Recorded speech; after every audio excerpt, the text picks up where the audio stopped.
C'est deux dimensions. D'ailleurs, Alain, on peut rappeler le tout dernier, je crois que c'est le tout dernier ouvrage de Contre-Culture qui est Comprendre le survivalisme. Ça fait aussi un peu appel Oui, oui, qui ont été de traités Piero de San Giorgio, bien sûr, notre camarade Piero San Giorgio, qui vit cette vie-là dans la montagne suisse. Effectivement, c'est le paradoxe, c'est qu'il faudrait être capable d'avoir un très haut niveau d'analyse politique, géopolitique, et ce que vous voulez, et en même temps de savoir se servir de ses petites mains pour ne pas juste regarder le monde vous tomber sur la gueule. Et ça veut dire effectivement, et c'est ça les périodes de guerre, quand on regarde bien les périodes de guerre dans le réel, c'est à un moment donné comment survivre en période de guerre. Il y a des problèmes, souvent c'est l'alimentation, la sécurité et l'alimentation, hein. C'est essentiellement ces deux critères-là. Et puis aussi c'est la solidarité qui permet d'échapper à la dépression et au désespoir de la solitude, hein. J'ai toujours pensé à toutes ces notions-là en même temps. Et malheureusement, avec des moyens faibles, puisque je rappelle que nous sommes entièrement, contrairement à ce que racontent certains connards, j'ai pas vu l'argent des Loubavitch, hein, même en Russie, je l'ai pas vu. Il a toujours fallu mener de front la haute culture politique et la solidarité quotidienne. Et ER, c'est quand même ça. C'est quand même ça, des sections locales, de gens qui se fréquentent parce qu'ils ont compris la même chose, qui sont solidaires, qui se tiennent les coudes, qui se voient, qui mangent ensemble, qui d'ailleurs parfois se marient ensemble, font des enfants. Tout ça, c'est l'épopée ER depuis 2007, c'est ça, hein, faut pas oublier. Et malheureusement, c'est un petit laboratoire avec de petits moyens, mais de petits moyens qui agacent énormément les puissants. Parce que je rappelle que je suis quand même incroyablement diabolisé, et ça doit faire des jaloux, hein. Je veux dire, mon nom, je suis un peu comme Fantomas. Je suis derrière Bardella, je suis derrière LFI, je suis à la tête de la pieuvre iranienne. Enfin, je veux dire, c'est incroyablement flatteur. Et quand je dis que c'est flatteur, c'est-à-dire que ces gens qui sont au pouvoir, en me diabolisant, admettent que je représente quelque chose. Que je représente quelque chose. Parce que sinon, il n'y aurait pas besoin de se fatiguer à ce point-là, à me recouvrir de merde et de crachats. C'est parce qu'en fait, je leur fais un peu peur. Et ça, c'est flatteur. Ça veut dire qu'ils se disent, le Soral, quand même, il a un public, il a un charisme, il a une analyse. Il faudrait quand même pas le laisser se déployer. Alors, je rappelle qu'au départ, ma notoriété vient du fait que j'écris des livres et que j'étais invité à quelques émissions de télévision, Ardisson, les émissions pour ménagères, TADI, et que chaque fois que je passais dans ces émissions-là, je cartonnais. J'étais le bon client et le meilleur client de France 2. Et mes livres étaient le lendemain sur Amazon, premier des ventes. Donc ça, c'est une réalité. C'est que si le système était un système honnête, tu sais, comme en compétition sportive, je veux dire, je mettais la trois quarts des types à poil, tu vois. Et moi, ils m'ont collé un boulet à chaque pied. Donc, voilà, un boulet à chaque pied et un masque sur les yeux. Et après, ils disent, ouais, regardez Soral, il a du mal à gagner la course. Oui, oui, mais bien sûr. Mais il a fallu faire tout ça. Et tout ça, ça a commencé en 2002-2003, je rappelle, hein. Ils ont commencé à me faire chier à bloc en 2002-2003. On est lorsqu'il en y a eu le soutien 2026. envers Dieudonné. Il faut se souvenir de ça. C'était le soutien à Dieudonné qui, d'ailleurs, le pauvre Dieudonné, qui est toujours, lui, continue d'être persécuté, il continue ses tournées. Ah, Ils puis vont. Dieudonné, pareil. T'imagines l'alliance Soral-Dieudonné, ce que ça représente politiquement? Cette fraternisation d'un type issu de l'immigration qui vient de l'antiracisme et qui a une vision anticoloniale, et moi qui suis un patriote français blanc, qui a été la plume de Jean-Marie Le Pen, et qu'à un moment donné, ces deux hommes de talent, l'un comme comique, le plus doué de toute l'histoire des comiques, hein, il est beaucoup plus doué que l'était Coluche. La chance de Coluche, c'est d'être mort à 40 ans, hein. Dieudonné a 10 niveaux au-dessus de Coluche, même comme intelligence. D'ailleurs, c'est parce que Coluche commençait à comprendre réellement qu'il est mort, à mon avis, hein.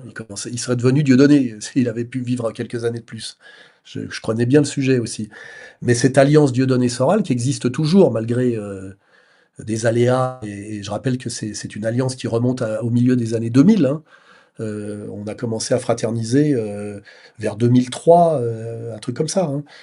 Euh, est une alliance incroyablement explosive et qui fait peur au pouvoir. C'est pour ça qu'ils nous ont massacrés à ce point-là. Et on se rappelle de ce qu'était la situation de l'alliance Soral-Dieudonné ou Dieudonné-Soral en 2012. On cassait la baraque. Tous les flics faisaient des quenelles, le GIGN faisait des quenelles, le RAID faisait des quenelles. C'était ça. Il a fallu faire venir Valls, tu sais, Premier ministre, et faire intervenir Ariane de Rothschild et les réseaux Epstein pour régler la question, je rappelle. Et tout ça existe toujours. ce potentiel, cette alliance existe toujours. Une question pour faire quand même le lien, parce que lorsqu'on a eu la période des Gilets jaunes, on pouvait reconnaître une France profonde qui pouvait rejoindre un petit peu cette union. D'ailleurs, il y a eu une mobilisation, là, que ce soit de la part de Dieudonné, même de toi, c'était le canal historique, si je ne me trompe pas, Ouais. c'était comme ça que ça s'appelait. Donc là, on a potentiellement l'essence qui peut monter à 3 euros. Alors. Déjà, ça a atteint les 2 euros. Où sont les gilets jaunes? On ne sait pas. Vont-ils Bah, et- potentiellement réapparaître avec le choc pétrolier et la hausse des prix? Est-ce qu'on peut s'attendre à un nouveau réveil, une nouvelle occasion de pouvoir mener cette alliance-là? rien de ce qui avait fait sortir dans la rue les gilets jaunes n'a été résolu autrement que par la violence et la manipulation, mais essentiellement la violence. Faut voir, quand on voit qu'on critique le régime iranien pour la manière dont il s'est comporté face à ces manifestants, ou d'ailleurs ce qu'on reproche surtout c'est des snipers qui s'amusaient à tirer dans la foule et sur les flics pour essayer de transformer des manifestations socio-économiques en guerre civile, on le sait très bien aujourd'hui. J'avais vu moi-même de mes propres yeux en 2011 la même chose à Alep quand il a fallu démarrer la guerre civile syrienne, donc c'est les mêmes derrière, les mêmes méthodes. Les gilets jaunes français ont subi une persécution qui est bien au-dessus du niveau de ce que peuvent subir les gauchistes russes par rapport à la police de Poutine. Hein. Ça n'a rien à voir. La France a inventé ce système de police politique, de répression, etc. C'est monté avec la Révolution française. On est les maîtres au départ de cette capacité de violence policière et de manipulation des foules, etc. En France, on tire sur les manifestants. Et puis d'ailleurs, c'est souvent des leaders de gauche. Hein. Je rappelle que Clémenceau fait tirer sur les mineurs à un moment donné. Tu vois, il faut pas oublier, il y a une vraie tradition de violence. C'est ce que j'expliquais aux Suisses. Je leur disais, vous avez encore rien vu de ce que c'est que la vraie violence de rue que vous êtes en train d'importer par conneries, notamment de France. Vous avez encore rien vu. Hein. Et regarde le matériel dont bénéficient les CRS, les gendarmes mobiles, etc., les budgets qui sont alloués au matériel de répression en France. Je veux dire, c'est incroyable. Même mai 68, c'était encore de la rigolade par rapport à quand tu vois les CRS de l'époque par rapport aux Robocop qui sont capables d'aligner. Voilà, donc la colère des Gilets jaunes, elle est là, la crise, elle est là. Il y a quand même encore un esprit gaulois qui fait l'admiration d'ailleurs de beaucoup de pays étrangers. Cette capacité, même les Suisses me disaient quand même, vous les Français, c'est incroyable comme vous êtes capable de vous énerver à certains moments. Il y a quand même des gens qui admirent un peu cette capacité insurrectionnelle du peuple français et qui n'est pas totalement mort. On a cru qu'on pouvait tuer ça par le grand métissage, tu sais, et ils ont essayé. Mais finalement, ces métissés finalement finissent par subir les mêmes conditions sociales que les autres. C'est-à-dire la crise économique, ils sont là, et finalement, qu'est-ce qui les empêcherait à un moment donné de rejoindre les barricades, tu vois? Parce que quand même, le social finit toujours par primer sur le reste. Hein. Voilà. Donc, tout ça est compliqué, difficile, mais il n'y a pas de raison de sortir de la. Pour les gens qui me disent, Soral, ta proposition, c'est bidon, on a perdu 20 ans. Ces petits cons de droitards, ouais. De toute façon, ils ont appris ça à Tel Aviv. Hein. Et en réalité, la solution est toujours la même. Gauche du travail, droite des valeurs pour une réconciliation nationale. Il n'y a que ça qui sauvera la France. Et en fait, ça veut dire que les meilleurs de URN et les meilleurs de LFI, ceux qui sont des honnêtes Français dedans, et qui sont d'un côté patriotes et qui aiment la France, et de l'autre qui sont relativement antiracistes et qui n'aiment pas les gens qui se prennent, qui se croient qu'ils sont nés au-dessus des autres, et qui sont d'ailleurs globalement des petits blancs, hein, de la petite bourgeoisie française. Hein. On voit bien dans l'affaire Quentin, regardez qui se bat contre qui. C'est un peu comme dans la guerre d'Ukraine, c'est des Slaves contre des Slaves. Hein. Et là, c'est des petits bourgeois blancs contre des petits bourgeois blancs, qu'on a montés les uns contre les autres sur des sujets qui sont des sujets secondaires, parce que ça s'appelle le diviser pour régner. Et moi, je dis, le programme de R, égalité et réconciliation, gauche du travail, droite des valeurs pour une réconciliation nationale, est le seul projet qui peut permettre de sauver la France quand on n'a pas des fantasmes de guerre civile, enfin des trucs qui de toute façon ne sont pas viables. Et puis, je veux dire, la guerre civile, ça, même les gens que ça excite, ça les excite 15 jours. Et puis une fois qu'ils ont vu leur grand-mère se faire massacrer en allant acheter le pain, ou ce qu'on a vu pendant la guerre d'Espagne, ou ce qu'on a vu dans toutes les guerres civiles, ce que j'ai vu moi en Yougoslavie quand j'y étais d'ailleurs avec Xavier Moreau, on a envie que ça s'arrête. Le problème c'est quand on l'a déclenché, ça s'arrête pas comme ça. C'est le problème de tous les cons de va-t-en-guerre, tu sais, qui croient à la fleur au fusil, il y en a pour 3 mois. C'est d'ailleurs ce que Trump avait promis, on va en Iran, c'est réglé en 4 jours.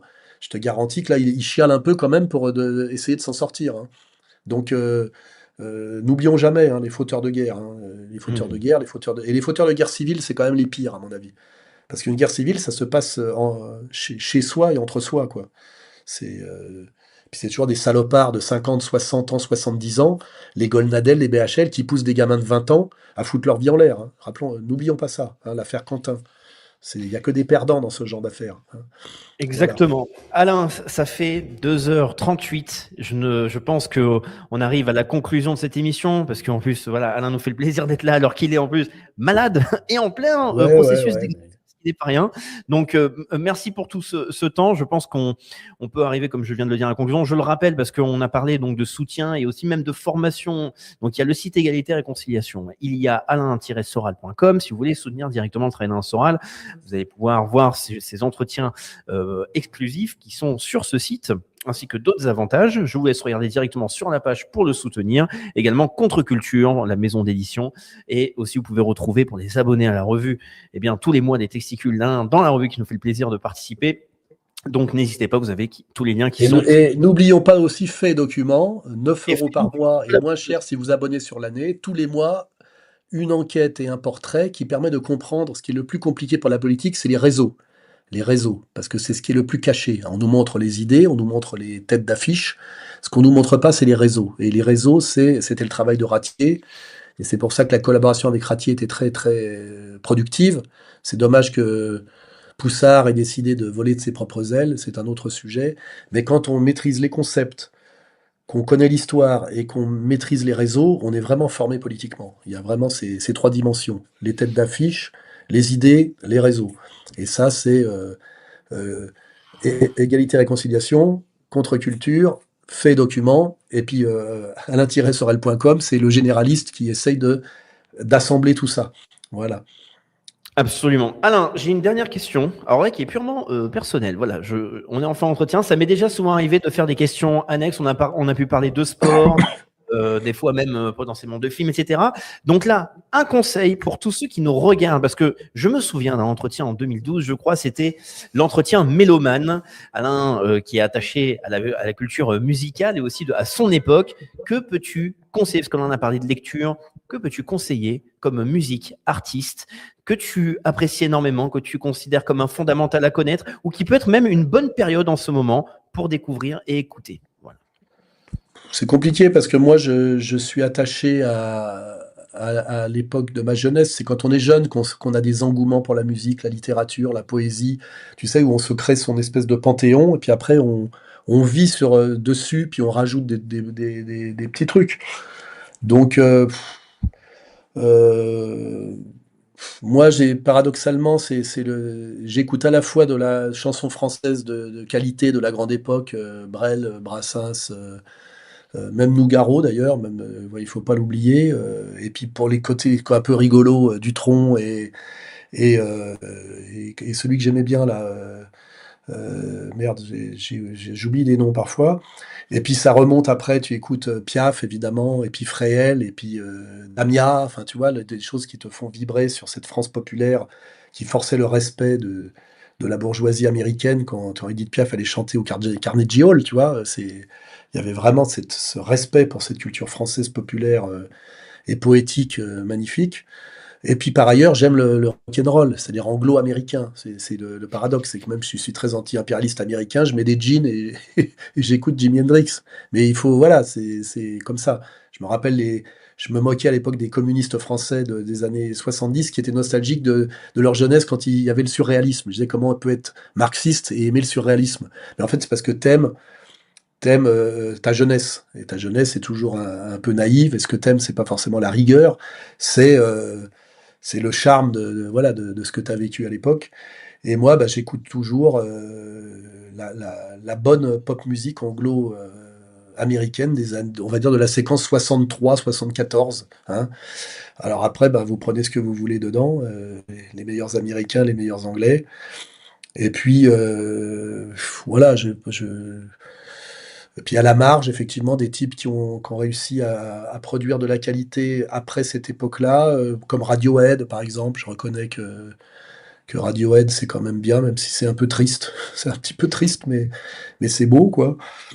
Et puis, je te dis, moi, je suis dans ma chambre d'hôtel à Moscou et j'écoute, grâce à mon VPN, j'écoute FIP, parce que FIP reste quand même une radio sans publicité, où des programmateurs essayent encore de passer des bons trucs, bien qu'on voit qu'aujourd'hui, ils ont l'obligation de quotas de femmes, donc on entend beaucoup de chevrotantes à guitare raconter leurs petits problèmes intimes, et c'est une baisse de qualité évidente. Et puis l'autre baisse de qualité, c'est le rap. En fait, la chanteuse et le rappeur, c'est les deux trucs qui font baisser le niveau notamment de la programmation FIP. Mais je pense que c'est une injonction politique, hein. Voilà, donc voilà, je vais pas citer de. Moi, j'ai mes engouements de jeunesse comme Robert Wyatt, que des gens ne comprennent pas souvent pourquoi j'aime Robert Wyatt, mais bon, Et l'album Rock Bottom? oui, oui, bah oui, c'est un très grand album. J'écoute Jimi Hendrix toujours, que je trouve indépassable. Et puis surtout, comme moi, j'ai pas de fermeture, j'écoute aussi, j'aime beaucoup le jazz. Alors le jazz, le cool jazz, bien sûr Chet Baker, et puis toute l'épopée Miles Davis, même jusqu'au jazz fusion avec Corner Shop et tout ça, bah, qui demande une initiation, hein, et voilà. Et puis j'aime aussi l'opéra, et l'opéra de Rossini jusqu'à Alban Berg. Je suis capable d'écouter Wozzeck d'Alban Berg. Je suis comme Hitler et Mussolini, j'ai une très bonne oreille. Non, pas Mussolini, excuse-moi, Hitler et Staline. Les deux a été réputés pour avoir une très bonne oreille. J'aime beaucoup les critiques que fait Staline de la dérive formaliste de Shostakovich. Je pense qu'il a totalement raison dans sa critique de Shostakovich. Et Hitler était réputé pour avoir une oreille très fine sur les Wagnériens, hein, voilà. C'est important d'avoir une bonne oreille. Moi, je me méfie des gens qui n'ont pas de goût en musique et qui te disent, enfin, qui d'un seul coup, tu leur parles d'un musicien intéressant, puis ils te sortent une demi-truffe. Là, tu te dis, ne pas avoir d'oreille, c'est manquer de finesse. Et le premier moyen de détecter la finesse de quelqu'un, c'est par les sons, tu sais.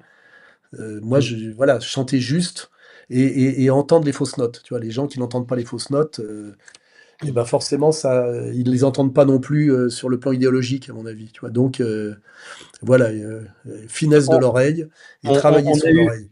on a eu plein de gens. Alors, vu qu'il y a l'exil en Russie, y a-t-il un artiste, un musicien russe que tu apprécies fortement et que des personnes pourraient découvrir? Même si tu as parlé culture Non, anglo-américaine. mais quand tu aimes la Russie et que tu es fasciné par la Russie, bah, c'est que tu penses aux grands auteurs qui t'ont impressionné, bon, évidemment Dostoïevski et Tolstoï, et tu penses aussi aux grands musiciens. Tu vois, Prokofiev, le plus grand, comment s'appelle, le plus grand compositeur russe, le plus dur à jouer au piano, c'est Rachmaninov. Enfin, tu vois, tu te dis quand même, un pays, une civilisation qui a produit Dostoïevski et Rachmaninov, excuse-moi, mais pour trouver l'équivalent en Amérique, il faut aller chercher en fait des Russes, tu vois, des mecs, des émigrés qui sont venus en fait de cette civilisation-là, parce que si tu souvent les grands Russes, les grands Américains auxquels on pense, viennent d'Europe centrale, et tu vois, c'est assez marrant. Donc moi, voilà, voilà, je me rappelle que la Russie a produit. A produit tout ça et qu'il y a évidemment pour moi une fraternité culturelle entre la France et la Russie. Et c'est d'ailleurs ce qui est dégueulasse en ce moment, c'est que les politiques et les médiatiques français stipendiés dégueulent sur la Russie. Et la Russie a beaucoup plus d'amour pour la France qu'en a l'Angleterre ou même enfin ce qui est les Anglo-Saxons qui nous ont toujours relativement méprisés et jalousés, les deux, méprisés et jalousés. Alors que vraiment, s'il y a un pays qui admire la France, on va dire la France éternelle en voie de disparition, c'est vraiment les Russes. Quand je dis les Russes, je parle des élites culturelles. Je ne sais pas si le russe de base. Bien si, les chauffeurs taxi, quand je leur dis je suis français, alors ils parlent pas ni anglais et moi je parle pas russe, mais ils te disent Jean-Paul Belmondo, tu vois, des trucs. Alain Delon, Brigitte Bardot, tu vois. Pour eux, c'est la. Voilà, ça les impressionne, tu vois, que cette France-là, malheureusement. Cette France est morte. Genre, j'essaie de pas leur faire de peine en leur disant, si vous saviez à quel point cette France est morte. Ils comprennent avec Macron quand même. Si tu dis Macron, ils ont compris, quoi. Ouais. Absolument. Merci Alain. Alors, juste, je remercie pour ceux qui ont fait des dons pendant cette soirée, mais je le rappelle, vous pouvez soutenir le travail d'Alain avec alain-soral.com. Alors, il y a des questions que je ne peux pas lire parce qu'elles ne sont pas forcément très pertinentes où on a passé le sujet, mais je remercie SSQ et Hubert Bonisseur de la BAT, c'est-à-dire notre OSS 117, qui demande si Alain a vu l'extrait de Rutel Krief qui osait déclarer en direct sur sa chaîne que les Iraniens étaient les nouveaux nazis, texto, donc on en a pu en parler tout à l'heure. Bon, après, il y a une question sur est-ce que nous avons une réaction physique lorsque nous voyons Sarah Knafo en jaune façon Kill Bill. Donc ça, je laisse les personnes. C'est vrai que c'est un modèle de communication. On a vu un mème passer avec Knafo reprise sur ses rondeurs de jeunesse. Alors, je vais vous sortir un scoop. Moi qui ai connu Sarah Knafo à poil, elle a des faux seins. Elle n'avait pas de poitrine. Voilà. Donc, et comme si vous connaissez sa sœur qui est entièrement refaite, là, je peux vous faire. C'est un scoop. Sarah Knafo avait des rondeurs, mais la poitrine n'était pas coordonnée. Et je pense qu'elle a forcément des faux seins, car elle n'avait pas cette poitrine. Elle avait les fesses, mais elle n'avait pas les seins. Voilà. Vous voyez, là, vous voyez que vous en avez pour votre argent. Hein, voilà. Le mythe s'effondrera peut-être pour certains, d'autres se concentraient peut-être juste sur son problème politique. Bref, vous avez cette information. Et alors aussi, il y en a un qui me demande si je connais Camarón de la Isla. Bien sûr que je connais Camarón de la Isla. J'aime beaucoup le flamenco gitan. J'en ai écouté énormément. J'ai passé beaucoup de temps en Espagne avec Tomatito. Et effectivement, j'adore aussi le blues historique américain dont Robert Crumb est un des grands spécialistes. Voilà, en fait, j'ai des goûts très très éclectiques qui vont toujours dans le sens de l'authenticité. Blues américain, bon, forcément noir et de la région de la Louisiane, mais aussi effectivement flamenco gitan. Dans ma longue vie, je me suis passionné pour des tas de. J'ai eu mes moments, mon moment espagnol, mon moment blues, mon moment opéra. Mon moment chanson française à texte, voilà. Donc j'ai une culture assez éclectique et assez complète sur le plan de l'oreille. Voilà. Donc je sais pas sur quoi je pourrais dégueuler. Oui, je pourrais dégueuler sur Boulez. Tout ça, par contre, oui. j'y ai jamais cru. Ah oui, j'ai jamais cru. Donc quand ça va trop loin dans le sériel, le dodécaphonique, et que ça devient du structuralisme musical, mon oreille décroche. Là, je me suis jamais laissé impressionner par l'IRCAM. Je pense que l'IRCAM est une escroquerie. Et d'ailleurs, c'est un débat qui n'a plus lieu d'être hein, aujourd'hui. La modernité musicale, c'est le passage de la bout du bout de la musique classique avec Debussy à la révolution du jazz. C'est pas c'est pas Schoenberg, quoi. Je veux dire, ça, c'est une impasse en réalité. C'est une impasse structuraliste, c'est-à-dire de concevoir l'évolution de la musique par l'écriture musicale. C'est-à-dire d'inverser l'écriture musicale est au service de la musique et pas l'inverse. C'est pour ça que les révolutionnaires du jazz ont eu cette chance, c'est qu'ils connaissaient pas la musique comme écriture. Donc ils ont pu faire autre chose, notamment ce qu'on appelle le swing, hein, voilà, qui a tout changé. Voilà, Alors, je donc, me permettrai un ajout peut-être d'hérésie, mais je suis obligé parce que cette année, ce sont les 40 ans. Si vous ne connaissez pas, eh bien, vous avez les 40 ans de Master of Puppets de Metallica et vous avez un morceau à l'intérieur qui s'appelle Disposable Heroes. C'est dans la thématique, je pense, de l'esprit des Américains face à la politique de Trump. Mais voilà, l'un des meilleurs albums du monde. Vous pouvez aussi donc l'écouter parce qu'on fête ses 40 ans. Voilà, je me permets cette hérésie, même si tu veux. Des références. Il y en a un qui me parle de Neil Young. Bon, mais évidemment, le Harvest, il fait partie de mon panthéon musical, même si Neil Young raconte que des conneries aujourd'hui comme un vieux gauchiste américain. C'est un peu triste de voir politiquement que les mecs ne comprennent rien. Mais je lui pardonne parce que quand même, Harvest, d'ailleurs produit par Jack Nitzsche, c'est quand même un disque indépassable. Et voilà, c'est d'une très grande beauté. J'ai tout ça dans mon panthéon musical. Oui. Voilà. Alors, j'ai une dernière question parce que je remercie ceux qui font donc les fameux dons et super chats lors des émissions. Ça permet de poser les questions en direct. Alors là, c'est une question qui peut être géographico-technique, Alain, mais voilà. Donc, c'est Akira qui vous suit depuis les débuts de R. Merci infiniment pour votre travail, Monsieur Soral. Est-ce que vous êtes passé, alors il y a écrit Tallinn, T-A-2-L-I-N, pour rejoindre Moscou ou la Turquie? Non, je suis passé par Istanbul, tout simplement. Voilà, donc question répondue et je pense que nous sommes, parce qu'il est bientôt 22h, donc merci beaucoup Alain pour ce temps.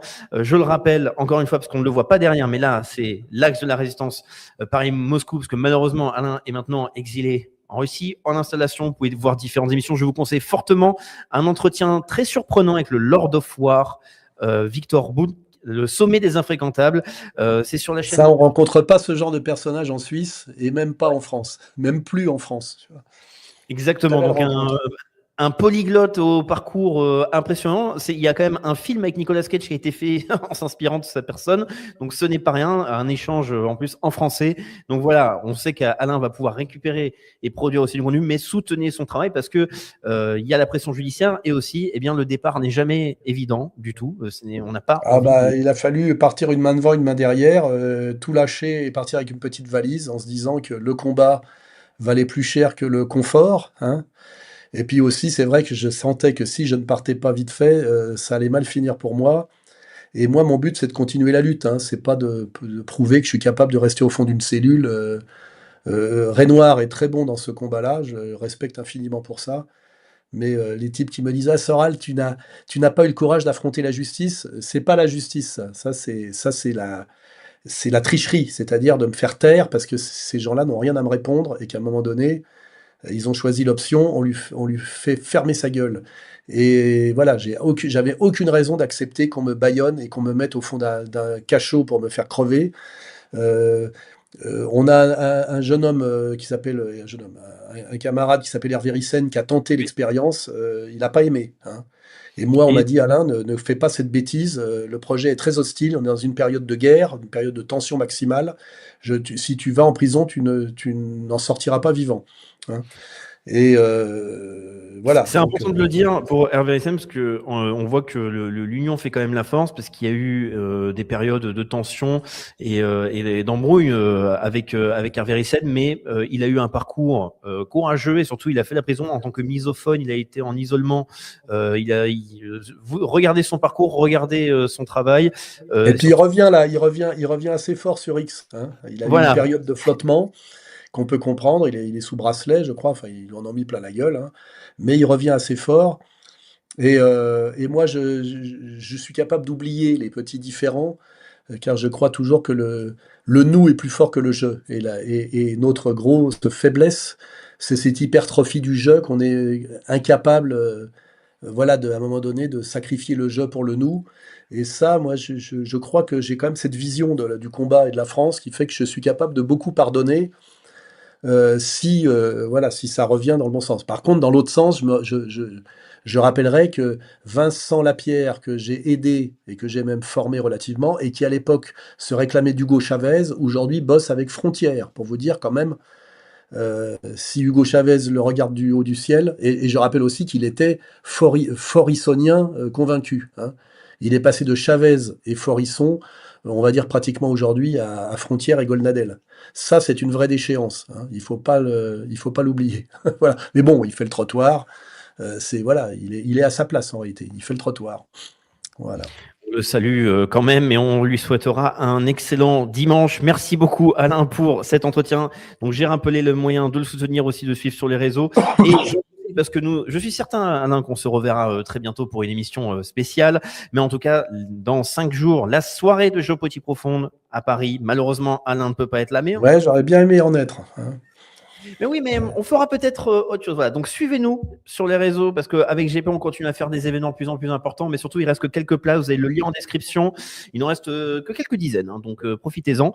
Et surtout, soutenez le travail d'Alain Soral et Alain. Merci beaucoup. Bonne installation. Et puis, bravo quand même aussi à Géopolitique Profonde et à mon camarade Pengam qui a réussi quand même à monter une entreprise de réinformation. Qui demande quand même pas mal d'énergie et un certain talent. Donc, bon, tout ça est un peu sur le modèle soralien. C'est des gens qui sont passés par chez moi, mais je reconnais que voilà, c'est cette génération qui a plus le sens plus le sens du business que moi. C'est quand même une sacrée entreprise, Géopolitique Profonde. Je tire mon chapeau.